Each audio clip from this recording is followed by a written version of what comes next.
భారత తొలి మహిళా ప్రధానిగా ఇందిరాగాంధీ ఎనలేని సేవలు అందించారని మంచిర్యాల జిల్లా మున్సిపల్ కార్పొరేషన్ కాంగ్రెస్ పార్టీ అధ్యక్షుడు తుమ్మల నరేష్ కొనియాడారు. పట్నంలోని తొల్లవాగు సమీపంలో ఇందిరాగాంధీ విగ్రహాన్ని ఆవిష్కరించారు. అనంతరం విగ్రహానికి పూలమాలలు వేసి నివాళులర్పించారు. ఈ కార్యక్రమంలో భారీ సంఖ్యలో పాల్గొన్న కాంగ్రెస్ శ్రేణులు కేక్ కట్ చేసి సంబరాలు చేసుకున్నారు. దేశవ్యాప్తంగా నిరుపేదలకు పక్కా ఇళ్లు నిర్మించి భూమి లేని నిరుపేదలకు భూములు పంచి నిరుపేదల గుండెల్లో చిరస్థాయిగా ఇందిరమ్మగా నిలిచిపోయిందని తుమ్మల నరేష్ అన్నారు. మాజీ తొలి మహిళా ప్రధానమంత్రి ఇందిరాగాంధీ గారి జయంతి ఉత్సవాలను మంచిర్యాల పట్టణంలో ఘనంగా నిర్వహించడం జరిగింది.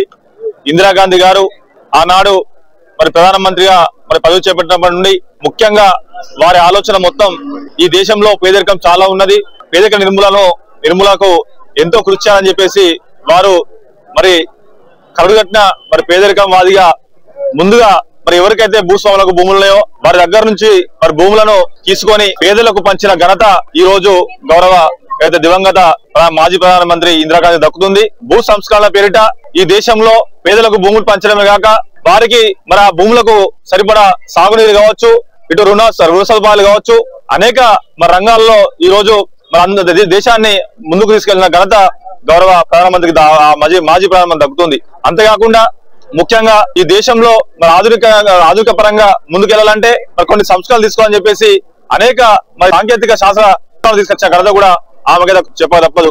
మాజీ తొలి